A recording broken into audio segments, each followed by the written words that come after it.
लगता है इंडिया और चाइना के बीच लंबे समय से जो स्ट्रेस बना हुआ था उसमें थोड़ा आराम मिल सकता है। और अचानक से कुछ नहीं हुआ है, ये सब उधर से ट्रम्प के टैरिफ और इधर से इंडिया और चाइना के सो कॉल्ड ब्रदरहुड का नतीजा है। अब ये सिर्फ ट्रेड से रिलेटेड है या एक ग्लोबल ड्रामा का एक हिस्सा, ये तो टाइम ही बताएगा। I know, very interesting. इसलिए आज के खर्चा पानी में हम जानेंगे कि चाइना ने ऐसे क्या स्टेप्स लिए हैं जिससे फॉर अ चेंज इंडिया को फ़ायदा हो सकता है। और बीच में घुस पड़ा है रशिया। ट्रम्प देख रहे हैं किनारे से, गाना बज रहा है ठुकरा के मेरा प्यार मेरा इंतकाम देखेगी। तो बात शुरू करें। नमस्ते, मेरा नाम है श्रुति और आप देख रहे हैं ललन टॉप का डेली फाइनेंशियल बुलेटिन खर्चा पानी। Brought to you by Subharti University. Subharti University, one of the leading universities of North India. Exciting college life and top placements. Join Subharti University, Meerut. आपको मालूम ही है कि चीन के विदेश मंत्री वांग यी भारत आए हैं। भारत में उनकी मुलाकात हमारे विदेश मंत्री एस जयशंकर से हुई और उस मुलाकात में चीन ने एक ऐलान कर दिया।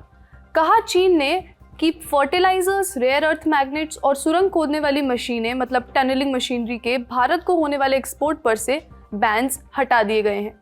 यानी ये चीज़ें पहले चाइना से इंडिया आती थी, फिर चाइना ने बैन लगा दिया, फिर चाइना ने बैन हटा दिया। तो वह ये 3 प्रमुख चीज़ें हैं जिनसे बैन हटाने को लेकर भारत ने चीन से मांग भी की थी। इकोनॉमिक टाइम्स के पत्रकार प्रणव धाल सामंत की एक खबर कहती है कि चीनी एफएम वांग यी ने आश्वासन दिया कि चीन ने भारत के अनुरोध को मान लिया है। अब यह फैसला क्यों अहम है, इसे समझने के लिए थोड़ा इतिहास जानना ज़रूरी है। अप्रैल 2025 चीन ने अपने देश में 7 रेयर अर्थ मिनरल्स और इससे बनने वाले मैग्नेट्स के लिए एक एक्सपोर्ट लाइसेंस ज़रूरी कर दिया था। यानी चीन से इन चीज़ों का एक्सपोर्ट करना हो तो वहाँ की सरकार से खास लाइसेंस बनवाना ज़रूरी हो गया था। इसकी मार पड़ी भारत के ऑटो इंडस्ट्री पर, क्योंकि इन मैग्नेट्स का यूज़ इलेक्ट्रिक व्हीकल्स में होता है। कहाँ होता है, क्यों होता है, इस बारे में हमने आपको पहले के खर्चा पानी में कई एपिसोड में विस्तार से बताया है। लिंक आपको डिस्क्रिप्शन में मिल जाएगा। मैग्नेट की कमी हुई तो भारत के ऑटोमोबाइल और इलेक्ट्रॉनिक्स इंडस्ट्री ने कहा कि इलेक्ट्रिक वाहनों का प्रोडक्शन ठप पड़ जाएगा। 14 अगस्त को खबर आई कि भारत सरकार रेयर अर्थ मैग्नेट्स के मुद्दे पर चीन के साथ बातचीत कर रही है। अब खबर है कि बैन आउट हो गया है और केवल इन मैग्नेट्स पर से ही नहीं पर फर्टिलाइजर और सुरंग खोदने वाली मशीनों पर से भी बैन हटा दिया गया है। हमने ये फर्टिलाइजर और टनलिंग मशीन वाला मामला भी पहले बताया है, लिंक आपको डिस्क्रिप्शन में मिल जाएगा। ब्रीफली बस इतना बताते हैं कि चीन के बैन लगाने के बाद देश भर के अलग अलग इलाकों से कुछ तस्वीरें आई थी। वो तस्वीरें आप स्क्रीन पर देख सकते हैं। खाद की दुकानों पर किसान लाइन में लगे दिखाई दे रहे थे। डाई अमोनियम फॉस्फेट यानी DAP की सप्लाई में दिक्कत आई थी। वहीं लफड़ा टनलिंग वाली चीज़ों पर हुआ। हैवी मशीनरी को बड़े प्रोजेक्ट में लगाया जाता है तो मेट्रो, हाईवे, रेल, टनल्स बिना मशीन के कैसे खोदोगे बाबू, तो मशीन चाहिए थी। चीन ने उस पर भी रोक लगा दी। अब सारा मामला सॉल्व। अब जानते हैं भारत में क्या देखने को मिलेगा इन तमाम सेक्टर में, सुनते हैं एक्सपर्ट से। भारतीय अर्थव्यवस्था के लिए एक बहुत ही प्रशंसनीय कदम है, पर साथ में मैं ये बात जोड़ना चाहूंगा जो प्रधानमंत्री जी ने लाल किले के प्राचीर से बोली कि आत्मनिर्भरता के अलावा हमारे पास कोई चारा नहीं है। भले ही अब अभी रेयर मैग्नेट्स हो, टनल बोरिंग मशीन्स हो, फर्टिलाइजर्स हो और भी बहुत लंबी लिस्ट है, हम चीन से मंगा लेते हैं, पर यह कोई लंबी अवधि का सोल्यूशन नहीं है।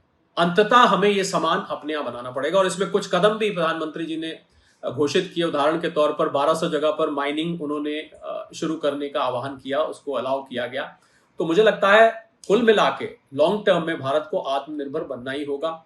किसी देश से हमारे संबंध अच्छे रहें या नहीं रहे, पर निर्भरता किसी भी देश पर किसी भी हालात में मुझे लगता है कोई अच्छी बात नहीं है। इस बात पर प्रधानमंत्री जी ने पिछले चंद वर्षों से जोर दिया और अब खासकर स्वदेशी पे जो उन्होंने जोर दिया, उनका यही तात्पर्य है कि हमें अपने यहाँ ये सामान बनाना पड़ेगा, भले वो एक्सपोर्ट हो या इंपोर्ट हो। एक तरफ अमेरिका ने हमें एक्सपोर्ट की मार मारी है 50% टैरिफ लगा के, उधर हमारे इंपोर्ट रुक गए थे चीन के कदम की वजह से, जिसमें अब सुधार देखा गया है। तो मुझे लगता है हिंदी चीनी भाई भाई के दिन कुछ वापस आते दिख रहे हैं। कहां तक जाते हैं ये समय बताएगा। लेकिन इंडिया और चाइना करीब कैसे आए, ये सवाल बहुत जरूरी है। दरअसल इसमें अनजाने में यूएस प्रेसिडेंट डोनाल्ड ट्रंप ने जरूरी रोल निभा दिया। भारत के साथ टैरिफ का खेल खेलते रहे और इंडिया ने काम शुरू किया एक ऑप्शन चुनने का कि अगर अमेरिका से बात फेल हो तो एक विकल्प रहे, और चीन से अच्छा विकल्प दूसरा हो ही नहीं सकता। फिर शुरू हुआ काम। जनवरी 2025 में भारत के विदेश सचिव विक्रम मिस्त्री बीजिंग पहुंचे। फरवरी 2025 में G20 में भारत और चीन के विदेश मंत्रियों की मुलाकात हुई। अप्रैल 2025 में 5 साल बाद कैलाश मानसरोवर यात्रा फिर से शुरू हुई। जून 2025 में चीन के किंगदाओ में शंघाई कोऑपरेशन ऑर्गेनाइजेशन SCO में रक्षा मंत्री राजनाथ सिंह और चीन रक्षा मंत्री डोंग जुन की मुलाकात हुई। 16 जुलाई 2025 को विदेश मंत्री S जयशंकर SCO समिट में शी जिनपिंग से भी मिले। 23 जुलाई 2025 को भारत ने 5 साल बाद पहली बार चीनी नागरिकों के लिए वीजा सेवाएं दोबारा शुरू करी और अब चीनी विदेश मंत्री इंडिया में हैं। लेकिन एक और फ्रंट पर तो छीछा लेदर हो रही है। वो कैसे भूल गए? रशिया को कैसे भूल गए? रूस से तेल खरीदने के चक्कर में ही तो ट्रंप हम पर फट पड़े थे। खुद अलास्का में पुतिन से मिलकर आए थे, तब कोई दिक्कत नहीं थी, लेकिन ट्रंप को कहाँ पता था कि जैसे ही वो पुतिन से मिलकर वापस आएंगे, पुतिन PM मोदी को फोन मिलाकर मीटिंग के सारे मिनट्स बताने रहेंगे। जी हाँ, अलास्का वाली मीटिंग के बाद पुतिन और PM नरेंद्र मोदी की बातचीत की खबरें भी आई थी। तो इक्वेशन कुछ ऐसा बनाए कि रूस और भारत की बातचीत चल रही है, चीन और भारत की भी बातचीत चल रही है और चल रही है खबर RIC यानी रिक के जिंदा होने की। रिक यानी रशिया, इंडिया, चाइना, 3 देशों का पुराना त्रिकोण। ये ब्लॉक बरसों से नींद में था। रूसी प्रधानमंत्री येवगेनी प्रिमकोव का सपना था कि एक ऐसा मंच बने जो पश्चिमी वर्चस्व, खासकर अमेरिकी एक तरफा दबदबे का जवाब दे सके। 2000 के दशक में यह आइडिया तेजी से आगे बढ़ा, बैठकें भी शुरू हुई, लेकिन 2020 के दौरान रिक RIC की रफ्तार थम गई। एक तो ये कि उस दौर में कोविड-19 महामारी ने दस्तक दे दिया था, लेकिन इससे भी बड़ा झटका था गलवान की झड़प। दशकों में ऐसा टकराव पहली बार हुआ और उसी के साथ RIC का इंजन बंद पड़ गया। लेकिन अब लगता है कि ट्रंप की धमकियों ने इस गठजोड़ को नींद से जगा दिया है और एक नए फाइनेंशियल इकोसिस्टम की बात होने लगी है, जहां अमेरिका का मतलब 0 के बराबर होगा। बाकी RIC को आप अच्छे से समझना चाहें तो 23 जुलाई 2025 का दुनियादारी देखिए, उसका भी लिंक आपको डिस्क्रिप्शन में मिल जाएगा।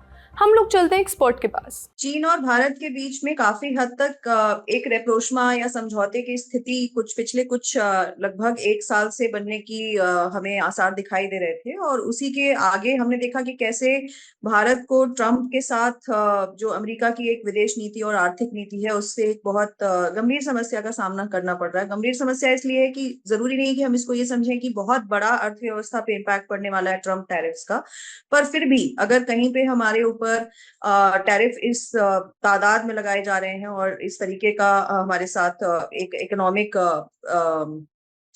समस्या इमर्ज कर रही है, तो थोड़ा बहुत ही सही इम्पैक्ट, दूरअंदेशा तो इम्पैक्ट का हमें है ही।